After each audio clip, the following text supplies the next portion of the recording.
मैं बार बार कहता हूँ क्राइम की दुनिया में कब कब कैसे कैसे क्या क्या चीज़ें होती हैं, लगता है कि इससे बुरा और कुछ नहीं हो सकता, और फिर एक और कोई ऐसी चीज़ होती है जो दिमाग को सन्न कर देती है, फिर सोचने पर मजबूर कर देती है कि ये आखिर इसकी इंतहा क्या होगी, इंसान कहाँ जाकर रुकेगा।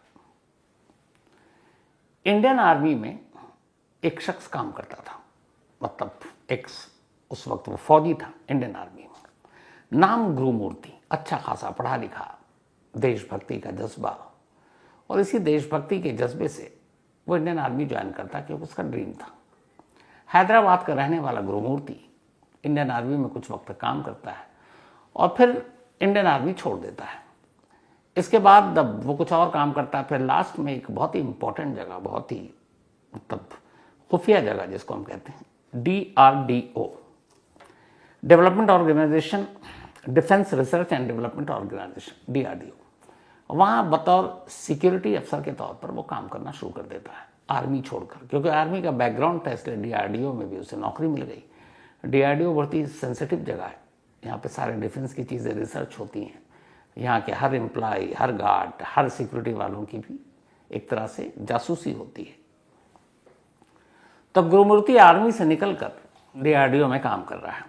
इसी दौरान जब वो आर्मी में था, तो घर वालों ने उसके लिए एक लड़की देखी, नाम था P. वेंकटा माधवी। माधवी एक अच्छे घर की लड़की गुरुमूर्ति को भी पसंद आ जाती है, और 2012 में दोनों की शादी हो जाती है। शादी के बाद दोनों पति पत्नी बहुत खुश, धीरे धीरे वक्त बीतता है, इन दोनों के 2 बच्चे होते हैं। जिंदगी ठीक ठाक चल रही थी, पहले आर्मी में, फिर DRDO में नौकरी। हैदराबाद के मीरपेट इलाके में यह परिवार अपने घर में रहा करता था।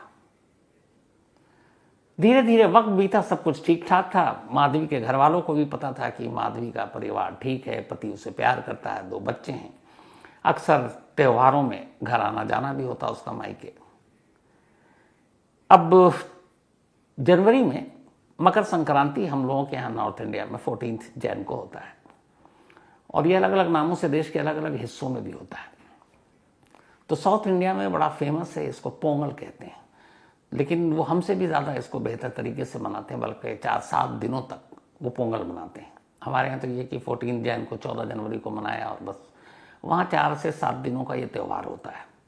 और ये त्यौहार इतना बड़ा होता है कि आमतौर पर हर घर में लोग अपने घर जाना चाहते हैं। जैसे कोई पत्नी है तो वो अपने मायके जाना चाहती है, बेटा कहीं जॉब कर रहा है तो वापस घर जाना चाहता है।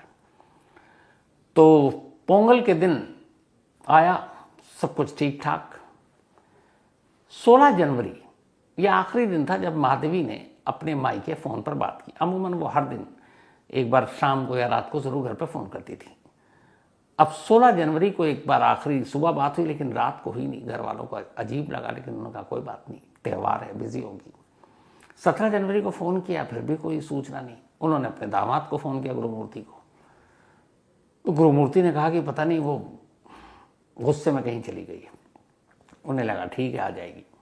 अब 18 जनवरी की तारीख आ गई, लेकिन माधवी का मोबाइल स्विच ऑफ, कोई बातचीत नहीं। अब माधवी के माँ बाप को फिक्र हुई। उन्होंने कहा कि चलकर अपनी बेटी की खबर लेते हैं। अब वो जहाँ रहती थी अपने उस गांव से हैदराबाद पहुँचती, हैदराबाद अपने दामाद के घर पहुँचती हैं मीरपेट। दामाद गुरुमूर्ति अकेला। उसकी वजह ये थी कि जब ये पोंगल आया तो माधवी की एक और बहन भी हैदराबाद में रहती थी, तो माधवी के बच्चे पोंगल मनाने अपनी मौसी के घर चले गए। अब गुरुमूर्ति अकेला था घर में। माँ बाप आते हैं, उसके बाद पूछते हैं, तो फिर वो बताता है कि असल में हुआ ये कि पोंगल के वक्त माधवी अपने घर जाना चाहती थी। गुरुमूर्ति ने कहा कि मैंने उसको मना किया कि अभी बच्चे हैं, यहाँ पर मेरी भी नौकरी है, तुम इस बार मत जाओ, बाद में चले जाना। इस बात पे वो गुस्सा हो गई और फिर दोनों में झगड़ा हुआ, और झगड़े के बाद वो 16 जनवरी को घर छोड़कर चली गई। घर वालों ने कहा ऐसी बात थी तो आपको हमें बताना चाहिए था। उसने कहा मुझे लगा लौट आएगी, तो मैंने इतना सीरियस नहीं लिया। अब 18 जनवरी 2 दिन बीत गए थे, घर वाले आ चुके थे। उन्होंने कहा कि नहीं अब तो कोई सुराग मिल नहीं रहा, तो चल के पुलिस में रिपोर्ट लिखाते हैं। तो गुरुमूर्ति ने कहा कि हाँ मुझे भी फिक्र हो रही है, चलिए पुलिस स्टेशन चलते हैं, रिपोर्ट लिखाते हैं। अब माधवी के माँ बाप और माधवी के का पति गुरुमूर्ति, ये तीनों इसी मीरपेट इलाके में जो लोकल पुलिस स्टेशन था इनके ज्यूरिसडिक्शन में, वहाँ पहुँचते हैं और वहाँ जाकर पूरी रिपोर्ट लिखाते हैं। पुलिस रिपोर्ट लिखती है, पूछताछ करती है, फिर कहती है हम तफ्तीश कर रहे हैं। अब लगभग 16 के वो गायब हुई, 17, 18 को रिपोर्ट लिखी गई, 18 बीत गया, 19, 20, 21, 22 तारीख आ गई, लेकिन माधवी का कोई सुराग नहीं मिला। 6 दिन हो चुके थे और पुलिस ने अपनी तरफ से भी पता करने की कोशिश की, कहीं कोई सुराग नहीं मिला। पहले पुलिस ने भी इस केस को हल्के में लिया, उसे लगा कि पति ने बताया था कि मायके नहीं जाने दिया, गुस्से में होगी तो किसी अपनी सहेली वहेली के घर चली गई होगी। लेकिन जब 6 दिन बीत गए तो अब पुलिस को भी फिक्र हुई कि कुछ गड़बड़ है। अब पुलिस ने सीरियसली इस केस की इन्वेस्टिगेशन शुरू की 22 को। उसने सारी जानकारी इकट्ठा की, फिर गुरुमूर्ति से दोबारा पूछताछ किया, बोला अच्छा बता हुआ क्या था। तो उसने कहा 16 तारीख को मैं आया, उसके बाद शाम को यही जाने के लिए बहस हुई, मैंने उसे मना किया, गुस्से में घर छोड़ के चली गई। अब पहली बार 22 जनवरी को पुलिस सीसीटीवी फुटेज को खंगालने का सोचती है। ये काम पहले भी कर सकती थी, बट उसने शुरुआत में केस को हल्के में लिया था। अब जब उसने गुरुमूर्ति के घर के आसपास के सीसीटीवी फुटेज को खंगाला तो अजीब से एक चीज़ नजर आई। वो ये कि दिन में एक बार दोपहर से पहले माधवी घर से निकली और फिर घर की तरफ जाती हुई दिखाई दी, घर के अंदर जाती हुई दिखाई दी, लेकिन उसके बाद उस घर से माधवी कभी बाहर आई ही नहीं। अब पुलिस को ये बात बड़ी अजीब लगी, लेकिन वो सीसीटीवी का एंगल कुछ ऐसा था कि अगर वो घर से बाहर निकल भी जाए तो कुछ जगहों पे ऐसा है जो वो पकड़ नहीं सकता था। तो यहां बेनिफिट ऑफ डाउट पुलिस ने गुरुमूर्ति को दे दिया। लेकिन पुलिस को अब शक हो रहा था कि अब जिसकी बीवी घर छोड़ के चली जाए और 16 को जाए और 18 तक वो कोई रिपोर्ट भी ना लिखाए, 18 को रिपोर्ट तब लिखाए जब इन लॉज उसके आ जाए, और फिर उन लॉज के साथ मिलके वो ढूंढ रहा, और इस दौरान में लगातार अगले 6 दिनों तक वो माधवी के तमाम दोस्त, जितने जानकार, रिश्तेदार, पड़ोसी, हर एक के घर इन लॉज के साथ जाता, दिन भर ढूंढता अपनी बीवी को। कुकर पे याद आया कि बहुत साल पहले दिल्ली के, अब तो वहाँ एक 5 सितारा होटल है, एक बहुत चर्चित केस हुआ था, तंदूर कांड, जिसमें नैना साहनी नाम की एक महिला, वो भी एक पत्नी थी सुशील शर्मा की, कत्ल करने के बाद सुशील शर्मा को भी ये समझ में नहीं आ रहा था कि लाश को कहाँ ठिकाने लगाएं, और आखिर में उसने जलते हुए तंदूर में, जिसमें रोटियां बन रही थी, नैना साहनी की लाश को डाल दिया और फिर बटर डाल कर उसे जलाया था। तो तंदूर कांड की ये पूरी कहानी डिटेल में कुकू एफएम के ऑडियो लर्निंग प्लेटफॉर्म पर मौजूद है। तंदूर कांड आप वहां सुन सकते हैं। लेकिन याद रहे, वक्त तेजी से निकल रहा है और एक बार जब फ्री ट्रायल स्लॉट्स खत्म हो जाएंगे तो फिर यह मौका हाथ से निकल जाएगा। तो इस औसम मौके को मिस मत करें, अभी अपने फ्री ट्रायल लें और क्राइम की बेस्ट स्टोरीज सुनना शुरू करें। After 14 days the subscription plan will be activated. Police के पास भी जाता, पूछता, फॉलो अप करता कि मेरी बीवी का कोई सुराग मिला। लेकिन जब वक्त बीता, 6 दिन हो गए, तो पुलिस को गुरुमूर्ति पे कुछ शक होने लगा और कोई सुराग मिल नहीं रहा था। पुलिस ने कहा चलो एक तरीका आजमा के देखते हैं गुरुमूर्ति के ऊपर। उन्होंने गुरुमूर्ति को बुलाया कि आओ तुमसे कुछ पूछताछ करनी है। अब गुरुमूर्ति से वही सारे सवाल जो 6 दिन से हो रहे थे घुमा फिरा कर करना शुरू किया। जब घुमा फिरा कर करना शुरू किया तो पुलिस ने पाया कि जो उसके पहले दिन के जवाब थे, जो दूसरे दिन के जवाब थे, जो तीसरे दिन के जवाब थे, उसमें कहीं ना कहीं थोड़ा सा कंट्राडिक्शन है, उसके स्टेटमेंट बदल रहे हैं। जबकि एक शख्स जिसकी बीवी गायब हो उसको एक एक चीज़ याद होगी, क्योंकि ये छोटी मोटी चीज़ नहीं है, और वो भी जब बीवी अभी मिल नहीं रही है, 6 दिन बीत चुके हैं, कुछ भी हो सकता है। तब जब स्टेटमेंट में ये उसके भटकाव देखने को मिला तो पुलिस को लगा कि कुछ गड़बड़ है। इसके बाद फिर हैदराबाद पुलिस ने कहा चलो अपने तरीके से पूछताछ करते हैं। इसके बाद उन्होंने गुरुमूर्ति से अपने तरीके से वही पुलिसिया अंदाज में पूछताछ की। सीधा साधा आदमी गुरुमूर्ति, इंडियन आर्मी में रह चुका, DRDO में काम करता है, सिक्योरिटी गार्ड ऑफिसर के तौर पर। तो वो ज़्यादा देर तक पुलिस की वो पुलिसिया अंदाज को बर्दाश्त नहीं कर पाया। फिर उसने कहा कि साहब मैं हकीकत बताता हूँ। पुलिस ने कहा बताओ। उसने कहा कि सच्चाई जानने के लिए आपको मेरे घर चलना पड़ेगा। अब पुलिस की टीम को लगा कुछ तो है। अब पुलिस की एक पूरी टीम गुरुमूर्ति के लेकर उसको हैदराबाद के उसी मीरपेट इलाके में पहुंचती है। मीरपेट इलाके में जाने के बाद वो अपने घर का दरवाज़ा खोलता है, पुलिस वालों को साथ लेकर अंदर जाता है और सीधे ले जाकर किचन में रुक जाता है। किचन में स्टोव के बराबर में एक बड़ा सा प्रेशर कुकर रखा था। वो प्रेशर कुकर पुलिस को दिखाता है और कहता है कि आखिरी बार मेरी वाइफ माधवी इसी प्रेशर कुकर से निकलकर बाहर गई थी। पहले तो पुलिस को कुछ समझ में नहीं आता, लेकिन अंदर घुसते ही पुलिस वालों के भी थोड़े हालत ख़राब कि क्या बोल रहा है, क्या है।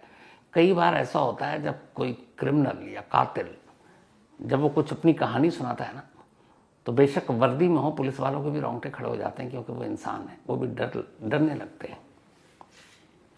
जैसे निठारी केस में उसको देखकर जब वो बयान देता था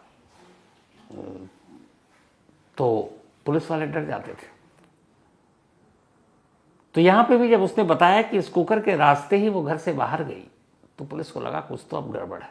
फिर वो पुलिस वाले को किचन से निकालकर बाथरूम ले जाता है और कहता है ये वो जगह है जहां से निकलकर वो किचन के उस कुकर तक पहुंची थी। पहले तो ये लगा गुरुमूर्ति की पता नहीं मानसिक हालत, दिमागी हालत ठीक है कि नहीं। अब दोनों चीजें बताने के बाद वो पुलिस वालों को लेकर अपने घर से दूर एक नदी के पास ले जाता है और उस एक नदी का नाम भी है जो उसके घर के पास है। उससे नदी में ले जाने के बाद नदी के किनारे वो पुलिस से कहता है कि मेरे घर और वहाँ से किचन से निकलने के बाद माधवी इस नदी में आई है और उस नदी का नाम है जिले लाकुडा लेक। एक झील है लेकिन गहरी है, पानी काफ़ी तेज है। 3 स्पॉट वो पुलिस को दिखा चुका। अब इसके बाद बारी थी उसको कहानी सुनाने की और फिर उसने पुलिस को कहानी सुनाई। उसने कहा कि मैं शाम को आया 16 जनवरी को घर में, तो मेरी बीवी से झगड़ा हुआ। उसने कहा झगड़े की वजह वही थी जो मैंने आपको सच बताया। वो पोंगल पे अपने घर जाना चाहती थी, मैंने उसे मना किया। इस पर उसने मुझे कुछ टोन मारा, कुछ बोला, मुझे गुस्सा आया। फिर मैंने उसका गला पकड़ा, उसने भी हाथापाई की और उसी गुस्से में मेरा हाथ उसके गले पे इतने जोर से कसा कि उसने दम तोड़ दिया। जब उसकी मौत हो गई तब मैं पहली बार घबराया। मुझे लगा ये मैंने क्या किया, और अब मुझे पुलिस कानून का खौफ आने लगा कि मेरे हाथ से एक मर्डर हो गया है। क्या होगा, मेरे बच्चे जानेंगे तो क्या होगा, लोग जानेंगे तो क्या होगा, जेल जाना पड़ेगा, जेल में पता नहीं क्या होगा। तो मैं अब लाश को रखकर कई घंटे तक सोचता रहा कि मैं करूं क्या। और जिस इलाके में मैं रहता था वहां से एक पूरी लाश को, एक डेड बॉडी को उठाकर घर से बाहर ले जाना और कहीं ठिकाने लगाना बड़ा मुश्किल काम था। तो मैं अब कई घंटे तक सिर्फ यही सोचता रहा कि इस लाश को करूं क्या और इस लाश से पीछा कैसे छोड़ूं। उसने कहा, तभी मुझे ख्याल आया कि अगर इस लाश को इस हाल में पहुंचा दूं कि शिनाख्ती ना हो पाए तो फिर कोई पकड़ भी नहीं पाएगा। दूसरा, इस लाश को इतने हिस्से कर दूं कि जब मैं बाहर लेकर जाऊं तो ये समझ ही भी नहीं आए कि कोई डेड बॉडी ले जा रहा है या किसी थैले में कोई सब्जी लेकर जा रहा है। ये आइडिया आते ही उसने लाश को बाथरूम में ले गया। वो बाथरूम में ले जाने के बाद उसने तेज धार हथियार से अब लाश के टुकड़े करने शुरू किए। वो लाश के छोटे छोटे टुकड़े करता और फिर उन्हें एक पॉलीथीन में रखता, पर उसे लगा कि ये कब तक करता रहूंगा और फिर कहीं बदबू ना आ जाए। तो उसे याद आया कि अगर इस लाश के टुकड़ों को उबाल दूं तो स्मेल नहीं आएगी, और फिर शायद उबालने के बाद वो जो एक ह्यूमन बॉडी का पूरा एक शेप और बाकी चीज़ें वो भी पहचान में नहीं आएंगी। इत्तेफाक से उसके घर में एक बड़ा सा प्रेशर कुकर था। तो पहली किस्त में उसने लाश के छोटे टुकड़े किए, प्रेशर कुकर में डाला, उसे उबाला। उबालने के बाद उसे पॉलीथीन में डाला। इसके बाद धीरे धीरे वो अब लाश के टुकड़े करता जाता, प्रेशर कुकर में डालता जाता। 16 जनवरी से ये सिलसिला शुरू हुआ। 17 और 18 3 दिन 72 घंटे तक वो अपने घर में बैठकर लाश के टुकड़े करता रहा, उबालता रहा। इधर दोनों बच्चे 16 जनवरी को ही इत्तेफाक से जब ये मियाँ बीवी में झगड़ा हुआ, उससे पहले उसने मना कर दिया था कि तुम मैके नहीं जाओगी। तो उसने कहा कम से कम बच्चों को तो पोंगल मनाने दो। तो बच्चे अपनी बुआ मौसी के घर पहुंच गए थे। तो घर में कोई और था नहीं सिवाय पति पत्नी के, और उसे पता था कोई आएगा नहीं।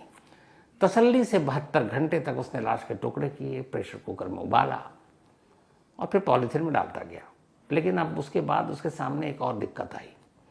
उसे लगा लाश के टुकड़े तो हो गए, लेकिन जो लाश की हड्डियां हैं वो कैसे, उसका क्या करूं, वो तो उगलेंगी नहीं। फिर उसने एक वजनी चीज लाई, लाश की हड्डियों को काटा, फिर उसको मूसल से तोड़ा, फिर उसके बाद वो ग्राइंडर लेकर आया, उसमें उसने उस हड्डी को एक तरह से पीस ही दिया। फिर उन सबको भी उसने उस कुकर में डाला, मिलाया, और फिर 72 घंटे तक ये सारी चीज़ें करने के बाद वो जाता है इसी लेक पर, और लेक पर ले जाने के बाद उन टुकड़ों को पानी के बीच में जाकर फेंकता ताकि ये किनारे भी नहीं आए। तो जिल्ले लाकुडा लेक, वहाँ ले जाकर फेंकता। 16, 17, 18 जनवरी तक उसने ये सारा काम कर दिया, और इत्तेफाक से 18 जनवरी को ही उसके इन-लॉज हैदराबाद के उसी घर में आ गए। लेकिन ये सारा काम करने के बाद उसने पूरे घर की एकदम तसल्ली से सफाई की, एक एक कोना को धो डाला, एक एक चीज़ साफ किया, प्रेशर कुकर साफ किया, और उसको वहीं किचन में ही रख दिया। और ये सारा कुछ करने के दौरान वो 3 दिनों तक उसी घर में आराम से रहा। अब इन-लॉज आए, उसके बाद रिपोर्ट हुई, खुद पुलिस के पास गया, सब कुछ ढूंढ रहा है, जैसे वो बहुत परेशान है। अब जब उसने सारी चीज़ें बता दी तो फिर पुलिस की एक टीम डॉग स्क्वाड के साथ उसी लेक पर पहुंचती है। वहाँ तफ्तीश शुरू हो जाती है 22 से ही।